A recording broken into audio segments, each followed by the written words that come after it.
મસ્ત વાર્તા. એક પરિવાર જેમાં માતા પિતા, એનો પરણી ગયેલો દીકરો અને વહુ આટલા ઘરમાં રહે. એક વખત માતા પિતા કોઈ કારણોસર સગાવાલાની બાજુમાં બેઠા હતા. ત્યારે બધા પૂછે કે તમે દરરોજ મંદિરે જઈ શકો, જાત્રા પર જઈ શકો, આવું કેમ થઈ શકે અને આટલા સરસ રીતે આખો દિવસ બંને હસતા રહો છો? તો માતા કહે, જો અમારો દીકરો છે ને બહુ સમજદાર છે, પિતાની બધી જવાબદારી પોતે સંભાળી લીધી. નોકરીએ ધંધે જે કઈ કામ કરવાનું હોય એ બધું પોતે એકલો કર્યા કરે. સવારે 7 વાગે વયો જાય, રાત્રે 8 વાગે આવે.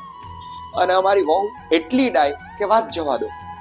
સવારે અમે ઉઠીએ ને તો નાસ્તો તૈયાર હોય, નાસ્તો કરી લઈએ એટલે અમને કે તમે બંને મંદિરે જઈ આવો. મંદિરેથી આવીએ તો બપોરે અમારા માટે ગરમા ગરમ જમવાનું રાખ્યું હોય.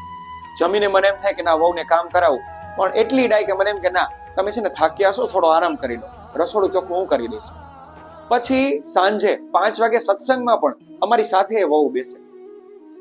સાંજે જમવાનો ટાઈમ થાય એટલે એમ કહું, લાવ બેટા અત્યારે થોડી મદદ કરું તને. તો પણ મને ના પડે, મમ્મી તમે આરામ કરો, જપ તપ કરો, પૂજા પાઠ કરો, હું જમવાનું બનાવું છું. જમવાનું બનાવે ત્યાં સુધીમાં દીકરો પણ કામેથી આવી જાય. બધા લોકો સાથે જમે.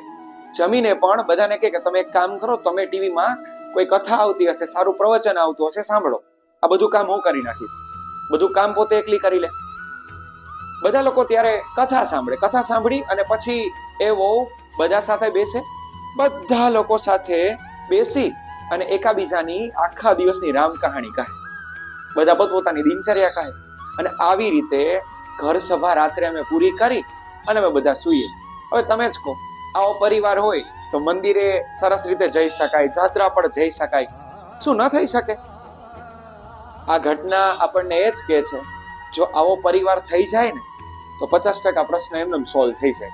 જો વાત ગમી હોય તો લાઈક, શેર, સબસ્ક્રાઇબ કરો. Thank you.